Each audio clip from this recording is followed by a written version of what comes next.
Bom pessoal, bom dia. Estamos aqui agora nesse exato momento com 12 pessoas presentes, tá? O Matheus disse que ia entrar no outro computador, mas ainda não voltou. Sofia acabou de sair, mas deve retornar logo. Vamos lá então. Já fiz a frequência, eu vou mostrar aqui a tela da frequência só para poder ficar registrado aqui no vídeo, tá? Ó. A Ana Beatriz, Ana Raquel, Arthur, a Cibele, a Elaine, a Emanuele, a Esther, a Gabriela, a Giovana, a Janine, o João Hugo, o Cauã, a Kevlin, o Lucas, a Maria Eduarda, a Maria Carla, a Mariana, a Marie, o Mário Henrique, o Matheus Leopoldo está presente, só foi mudar de computador. E depois vem a Natália, o Newton, a Williane e a Yane. Esses são os faltosos até as 8 horas e 10 minutos, 9 minutos na verdade.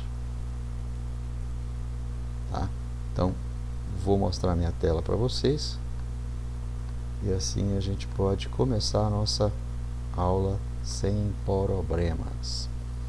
Pessoal, falei para vocês logo no início que a gente estaríamos finalizando aqui os objetivos do desempenho, né, da produção, que nós começamos a aula passada. Na aula passada nós falamos sobre qualidade, né, da produção, que é um dos objetivos da produção. E aí aqui a gente fez também um apanhado sobre o assunto qualidade. Rapidez, confiabilidade, flexibilidade a gente vai falar hoje. A flexibilidade é a característica de alterar ou adaptar as atividades de produção para enfrentar as contingências ou até mesmo customizar o seu produto ou serviço. Tá? O que você quer dizer com isso, professor? Isso pode ser assim, olha, nós sabemos que existem meses sazonais para todo tipo de produto e serviço. Por exemplo, professor, fala para mim então um mês que é sazonal, ou seja, que tem maior procura para determinado serviço. Vou falar de um serviço muito simples. A mão de obra de consertar um telhado, por exemplo. Na época das chuvas, é um período de sazonalidade, ou seja, as pessoas procuram mais. Por que as pessoas procuram mais na época da chuva? Vamos lá, rapidão aqui, entendendo um pouco sobre flexibilidade. Por que as pessoas procuram mais na época da chuva, gente?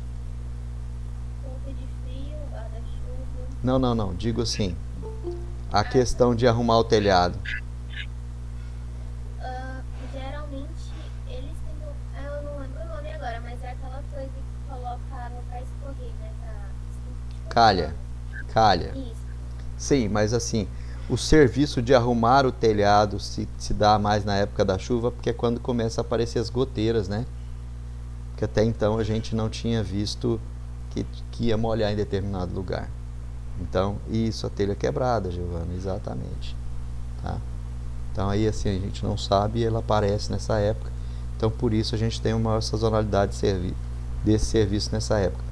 Também a calha, porque você não sabe se vai fazer algum buraco no chão ou como é que vai ser aquela queda de água ali. Então a partir do momento que começa a chover, você detecta a necessidade de se colocar uma calha na sua casa ou não, né? E aí assim, ele fala sobre essa questão também, né, de enfrentar contingências ou até customizar o produto ou serviço. Customizar, o que é customizar, hein? Vocês sabem o que é customizar? Claro que sabe, mas me explica. Acho que seria tipo a definição de qualidade. Eu sei o que é, mas eu não sei explicar. Tá. Seria, por exemplo, pegar um produto já pronto e colocar coisas nele, adereços, para meio que enfeitar. Pronto, garota. É bem isso mesmo que você disse, tá? A customização de produto, ela é na verdade a personalização daquele produto, porque quando você vai customizar, por exemplo, você tem uma calça jeans e você quer customizar ela. Aí você faz um bordado na perna, na outra perna você passa uma escova para ela poder ficar mais desgastada, entendeu? Você vai fazer do jeito que você quer. Então a customização nada mais é do que a personalização de um produto. Pode entender como isso, tá? Então assim, isso ou seja, coloca a sua cara, né? E aí ele vem e com isso, né, proporciona à empresa flexibilidade para garantir uma vantagem competitiva. A flexibilidade agiliza a resposta, economiza tempo e dá confiabilidade, né? Porque você conseguiu fazer em menor tempo, perdão, um produto do jeito que eu queria. E aí ele vai vir falar para mim também sobre a questão do custo, né? Quanto menor o custo para produzir bens e serviços, menor pode ser o preço para seus consumidores finais. Pode ser, no entanto, muitas vezes o pessoal costuma baixar o custo do produto e mantém o mesmo preço, porque com isso ele aumenta a margem de lucro dele, tá? E ele vai falar para mim que fazer as coisas o mais barato possível vai me garantir isso, tá? Se produzimos bens e serviços a custos que nos permitam adotar uma política de precificação apropriada, ou seja, quando eu entro no mercado de trabalho com preço mais baixo, no mercado consumidor com preço mais baixo, significa dizer que eu tenho maior vantagem competitiva, tá? E aí ele vai falar para mim que quando eu entro no mercado, eu vou garantir um retorno para a organização, tá? Porque aqui a gente está proporcionando uma vantagem de custo para o cliente. Então o cliente vai comprar de mim porque eu estou vendendo mais barato. Custo melhora todos os demais objetivos de desempenho. Olha que loucura. Agora vamos dar uma olhada aqui naquele esquema que eu falei para vocês que eu ia trazer. O primeiro esqueminha sobre o objetivo de desempenho. Ele vai falar para mim que quando eu faço a coisa certa, na minha produção, eu vou proporcionar o quê? A vantagem da qualidade. Quando eu faço as coisas com rapidez, eu vou ter a vantagem da rapidez. Quando eu faço as coisas em tempo, eu vou ter a vantagem da confiabilidade. Quando eu mudo o que eu tenho que fazer, eu tenho a vantagem da flexibilidade. E quando eu faço as coisas mais baratas, eu tenho a vantagem do custo. Entendeu? Beleza, né? Agora, esse esquema aqui, ele traz pra gente uma questão que eu achei extremamente interessante, né? Dentro das demandas do objetivo de desempenho aqui, ele vai trazer para mim o que é vantagem. Eu vou até aumentar um pouquinho mais a tela aqui, ver se dá para mim poder, para ficar um pouquinho melhor aqui. Só um minutinho, gente, deixa eu deixar a Elaine entrar. Elaine, minha blogueirinha favorita, por que você não veio a aula passada, menina?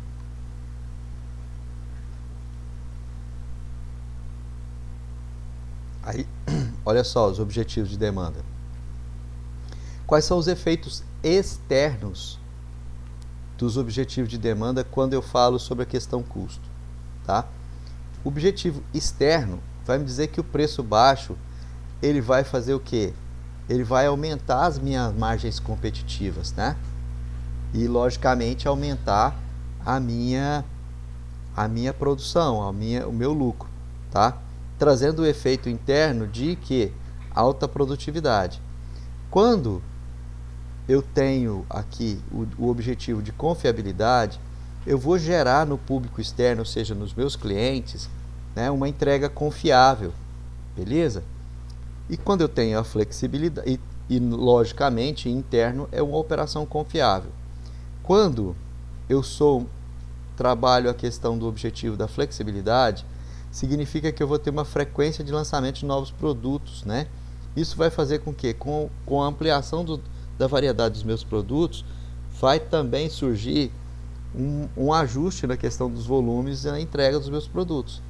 E vai gerar um efeito interno de habilidade para mudança, né? Na qualidade, ele vai trazer para mim o seguinte, olha, no efeito externo, produtos que são itens mais serviços sob especificação, ou seja, eu vou ter produtos ou serviços dentro daquilo que o meu público espera, tá? E dentro do nosso efeito interno, eu vou gerar processos sem erros, isento de erros. Com relação à questão do tempo ou da velocidade, no efeito externo, eu vou gerar o quê? Um tempo menor na entrega do meu produto, ou seja, um tempo reduzido. Dentro, eu vou gerar o quê? Um efeito de produção rápida. Alguma dúvida até aqui, gente? Da minha parte, não. É só uma... Pode falar. Pois não. Professor, nessa questão de efeitos internos e internos, Os externos, eles seriam basicamente a economia e a vontade do consumidor? Olha só, os efeitos externos é o que esse objetivo proporciona para o consumidor. Exatamente isso, tá? Ou para a comunidade, mesmo que talvez não seja o meu consumidor. Ah, mas espera aí.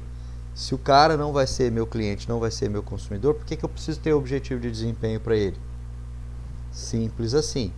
Quando ele for pesquisar alguma questão externa para conquistar algum tipo de produto, ou seja, para comprar algum tipo de produto, ele vai buscar as empresas que têm um objetivo de desempenho bem definida, entendeu? Ou seja, tem um preço baixo, tem confiança no seu produto, ou seja, tem a capacidade de produzir, de fazer novos produtos com rapidez, tem qualidade no seu produto e tem uma entrega dentro de um tempo razoável. Entendeu? Entendi sim, obrigada. Por nada. E aí, dando continuidade, pessoal, Elaine, eu coloquei frequência para você aqui. Eu acho que você viu aqui quando eu estava falando aqui, porque a minha tela está sendo mostrada para vocês ainda, né? Então, assim, eu estou de acordo com o pessoal está entrando, eu já estou colocando frequência para vocês, tá bom? Matheus, você voltou, filho? Apareceu até a aula de inglês da minha filha aqui, que já acabou há muito tempo. Beleza? Então vamos lá. Olha só. Processos de produtos e serviços. Vamos aqui então ver qual é a diferença de produtos e serviços, né? Embora o processo de produção para produtos e serviços sejam bem similares, né? Eles não têm a mesma característica. Por exemplo, o produto ele é estocável, tangível e tem participação. Perdão, gente. E tem participação indireta do cliente na sua produção. O serviço ele é o quê? Intangível, não é estocável e tem a participação direta do cliente, ou seja, eu vou trabalhar especificamente para aquela pessoa. Aqui eu digo indireta porque eu trabalho para mim, para outro, para outro, para outro. O produto é para mim, para vocês e para a torcida do Flamengo. No caso, o serviço, talvez o serviço que o determinada empresa vai prestar para mim, você não precisa, tá? E aí ele vai trazer para a gente aqui uma tabela comparativa entre produto, né, ou seja, mercadoria, ou produto, serviço. E você vai perceber uma coisa assim bem interessante, né? Ele vai repetir para mim que o produto ele é tangível, estocável, transportável. O produto você compra, você consome e faz a avaliação separados, tá? Ou seja, item por item. No serviço, ele é intangível, você não pode pegar no serviço. Ele é perecível, ou seja, vai estragar daqui a determinado tempo, você vai ter que remandar, refazer, né? A produção para atender uma demanda imediata, por exemplo, ninguém vai mandar trocar o telhado da casa dele se não estiver precisando, certo? Só um exemplo grosso, tá? E deixa eu liberar aqui para Mariana. Mariana, seja bem-vinda. Tô quase igual o cara da caneta azul que fez uma musiquinha para as mulheres do Brasil. Vocês viram, gente? Meninos, vocês viram? Aquela homenagem? Eu vi um trecho da música que ele postou. Misericórdia, de tão bonito que é, hein? As mulheres do Brasil. E vamos voltar aqui. O charme foi a flor na mão. Não foi? É meio louco aquele cara. Não, pior que aquele danadinho já tá rico, rapaz. Você precisa ver. E aí, olha só. Quem não tem medo do ridículo, né? Se expõe ao ridículo, costuma se dar bem nessa questão aí. Dentro do produto serviço, continuando ainda, você pode comprar o serviço, você consome e avalia. Perdão. Você não avalia só uma partezinha do serviço. Geralmente você avalia todo o serviço, tá? De uma única vez, tá? Por exemplo, se eu troquei o telhado e choveu e molhou, significa que o serviço do telhado não ficou bom. Eu quero que refaça. Entenderam? É por aí. Tá. Aí ele vai falar para a gente aqui quais são os aspectos dos produtos e serviços, né? De acordo com o Slack aqui, 2002, produto ou serviço é qualquer coisa que possa ser oferecida para consumidores para satisfazer a necessidade e expectativa desse pessoal. E ele vai definir para mim 3 aspectos, tá? Primeiro, um conceito, um conjunto de benefícios esperados pelo consumidor, tá? Ou seja, um conceito de produto e serviço, né?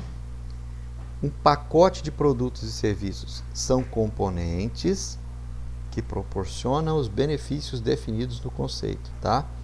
E o terceiro tópico é um processo, que é o quê? É a operação que transforma o pacote de produtos e serviços em componentes de um produto final. Beleza? Então ele vai continuar falando para mim aqui, ó, que ao frequentar uma organização como profissional, estagiário ou cliente, você tem que ter percebido as diferentes formas de se produzir as coisas ou de oferecer os serviços diferenciados, né? Essas formas de produzir são os processos de produção. É onde a gente está caminhando agora, né? Olha, o processo produtivo ele é definido de acordo com os diversos fatores. Primeiro deles, o processo produtivo é definido de acordo com o fator quantidade a ser produzida. O processo produtivo é definido de acordo com a variedade de produtos. O processo produtivo ele é definido de acordo com os recursos disponíveis. E o processo produtivo ele é definido de acordo com a qualidade da minha mão de obra e de outras coisas envolvidas. Entendeu? E aí eu posso ver aqui que os tipos de processo eles também variam se a produção de produtos ou serviços variam de acordo com o produto, né, produção de produtos ou de serviço. E aí a gente vai para os tipos de processo então. Ele vai falar para mim que o manufatura. Oi, alguém quer perguntar alguma coisa? Tá tudo certo? Tá tranquilo. Então tá jóia. Olha só. Aqui vamos entender aqui, ó, esse gráficozinho. Aqui vocês estão percebendo que ele tem aqui nessa variável aqui, né, a variedade, tá? Na parte de baixo. Bom dia, Ana Beatriz, tudo bem com você? Seja bem-vindo. Bom dia, professor. Perdão pela demora. Tudo bem. Tava sentindo sua falta. Mas já coloquei presença para vocês, você tá vendo aí, né? Obrigada. Por nada. Então, voltando aqui, pessoal, olha só. Nesse quadro aqui, ele vai apresentar para mim a parte de cima alta e a parte de baixo baixa. O que você quer dizer com isso? Vamos entender isso aqui, tá? Olha só. Aqui ele começa para mim fazendo o seguinte, olha. Nesse espaço aqui entre a alta e a baixa, é o que? É a variedade dos processos, tá? É como os processos variam.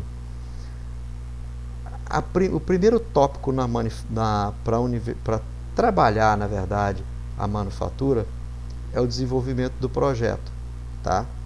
Depois que eu desenvolvi o projeto, que é uma caixa alta, vamos dizer assim, eu entro para a parte de jobbing. O que é a parte de jobbing? É a compra de matéria-prima, preparação de espaço, né? Desenvolvimento, produção, para que eu possa desenvolver o lote de produtos, tá? E posterior a isso eu posso desenvolver o que? Uma massa específica para determinado público de determinado produto. E eu vou ter um retorno, ou seja, um processo contínuo disso. Daqui eu volto para o projeto, para o job, para o lote, para a massa e aí vai, tá? É assim que funciona a manufatura. Por quê? Porque quando eu cheguei aqui no contínuo, eu já tenho a outra variedade, que aqui é alto, que significa que aqui eu já vou colocar o meu produto para venda. Já aqui nos serviços, a gente vai perceber o seguinte, olha, que primeiramente eu vou ter o quê? Os serviços profissionais, ou seja, a mão de obra específica. Depois eu vou ter o que? A loja de serviços, né? Ou seja, a cadeia de profissionais, onde eu tenho aquele grupo que vai prestar esse serviço, e aqui eu tenho o desenvolvimento dele, tá? E ele vai falar para mim que cada tipo de processo, ele vai falar que os processos utilizados em manufatura, que cada tipo de manufatura implica de uma forma diferente de organizar as atividades das operações. Perdão. E aí ele continua falando pra gente, e ele vai falar cada um desses tópicos que a gente leu lá aqui, tá? E eu vou repassar para vocês. Primeiramente ele vai falar para mim que o processo do projeto são aqueles que lidam com produtos discretos, né, que usualmente são bastante customizados. Ou seja, eu trabalho um projeto específico para determinado produto, tá? E o período da produção é relativamente longo para isso, tá? Baixo volume e alta variedade nas suas características desse tipo de processo. A essência de processos de projeto é que cada trabalho tem início e fim bem definidos, tá? E o intervalo de tempo entre o início e o final é relativamente longo, né? E os recursos transformadores que fazem o produto são organizados de forma especial para cada um deles. Exemplo, a construção de um navio ou de um edifício, a produção de um filme, tudo isso aqui tem os seus processos, tá? O job, que também lida com a variedade alta de volume, né? Enquanto o processo de projeto, cada um tem um recurso mais dedicado ou menos exclusivamente para ele. Em cada processo de encomenda, cada produto deve ser compartilhado com os recursos da operação com diversos outros, tá? Ou seja, a minha produção é feita de acordo com cada um deles. Exemplo, restauradores de imóveis, alfaiate, que trabalham por encomenda, gráfica, que produz impresso para evento social e local, tá? E ele vai falar para a gente aqui sobre os processos de lotes ou bateladas. Eles são bem parecidos com os jobbings aqui, né? Que é o que eu falei para vocês, que ele entra no processo de construção e desenvolvimento, tá?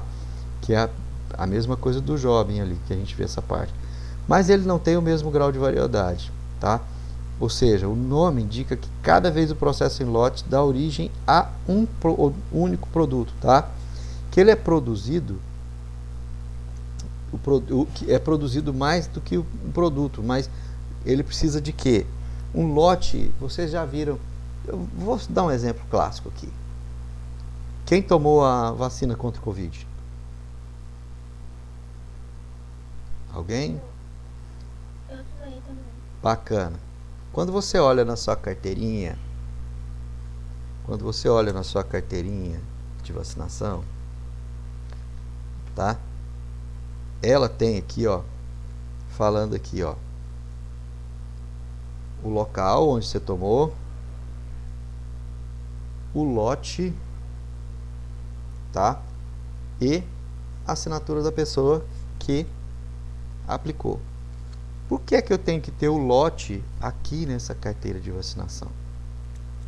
Porque é ela que vai falar para mim, olha, o professor morreu porque tomou o lote tal da vacina tal. Mentira. É uma questão de controle? Exatamente, garota. Você falou certíssimo.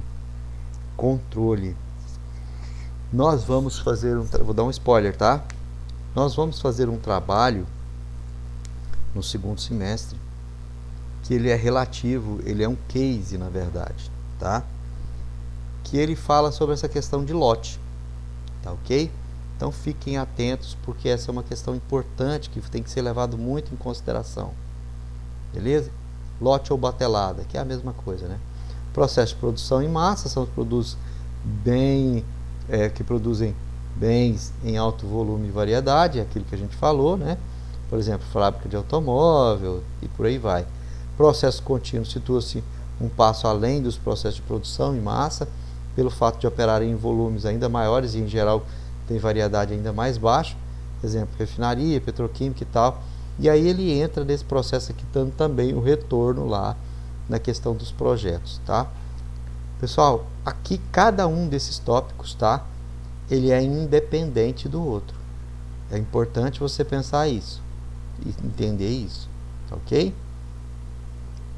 Nos tipos de operações e serviços, ele vai falar para a gente a mesma questão, né? Que são serviços executados por organizações de alto contato, no caso de serviços profissionais, As lojas de serviço são caracterizadas por níveis de contato com o cliente, né? Ou seja, customização, aquilo que eu falei para vocês, local onde eu tenho diversas prestações de serviço. E os serviços em massa são muitas transações de clientes envolvidos ao mesmo tempo, com um contato limitado e pouca customização. Aí ele vai trazer para mim aqui transporte coletivo, né, como sendo um serviço em massa. Ele vai passar para mim aqui, isso aqui vocês não vão ver. Eu não posso deixar vocês passar por aquele pedaço ali. Por que, professor, que você não pode deixar a gente passar por aquela parte ali atrás? Porque aquela parte ali atrás é parte da nossa avaliação, tá?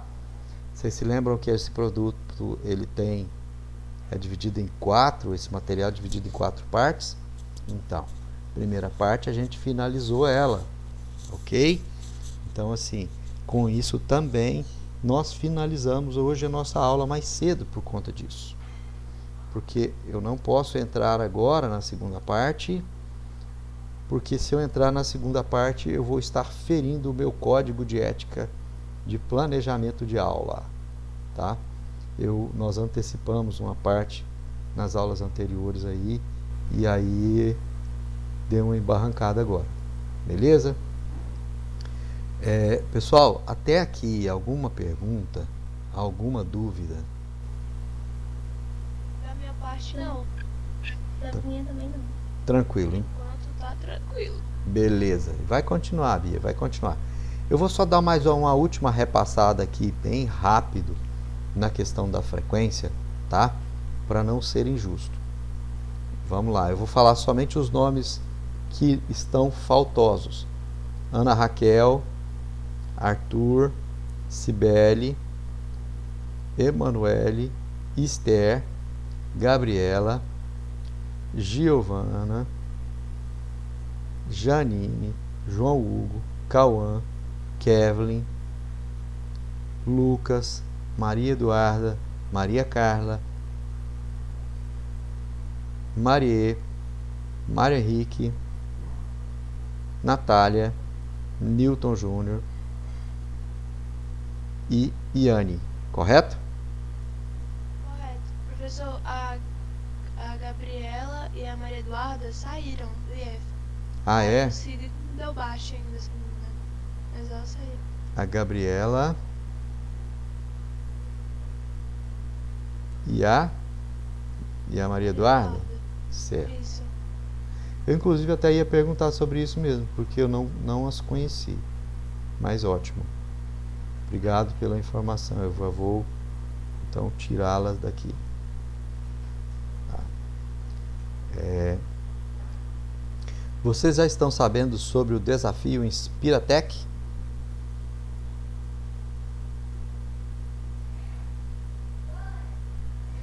Sim ou não, pessoal? Oi? Eu, pelo menos, não. Tá, olha só, eu vou ler para vocês aqui. O Ministério da Educação, MEC, e o Serviço de Apoio à Micro e Pequena Empresa, o SEBRAE, lançam o desafio Inspiratec, tá? O Inspiratec, ele é uma iniciativa executada no âmbito da cooperação técnica entre as instituições para a promoção cultura da educação empreendedora na educação formal, tá? Eu vou mandar para vocês aqui, vou colocar agora no chat aqui da nossa sala. O link já está aí, o link da página do Inspiratec, tá? Ele vai falar para mim que o Inspiratec é uma competição nacional de caráter educacional voltada à identificação e desenvolvimento por estudantes da educação profissional e tecnológica de ideias de novos negócios de base tecnológica. Então, olha só, se vocês pensarem em alguma coisa, alguém de vocês tiver alguma ideia sobre alguma coisa nesse sentido, pode estar trocando uma ideia aí que a gente está juntos, tá?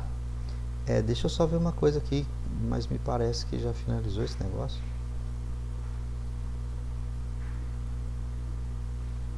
Espera um pouquinho, gente.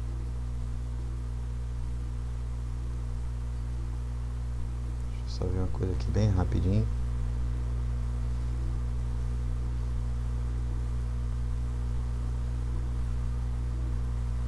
Deixa eu ver qual que é o prazo de inscrição aqui.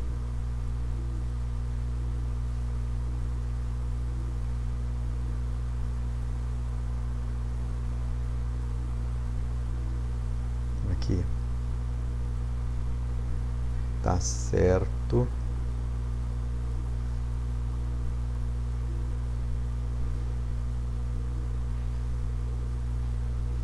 Bacana. Primeira fase, palestra, atividade. A inscrição é até dia 23. Até dia 23, tá? Agora. Então, assim, gente, eu recomendo, deem uma olhada.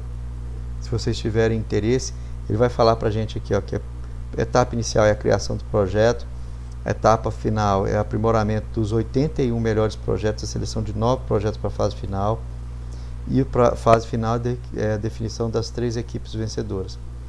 Todas essas etapas contam com palestra, mentoria e orientação para equipes inscritas, bem como uma fase para elaboração de pitches e avaliação de projetos. Olha que bacana! Ó,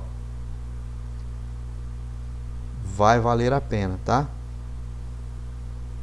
Vamos ver aqui uma coisa, inscrição. Se ainda está aberto.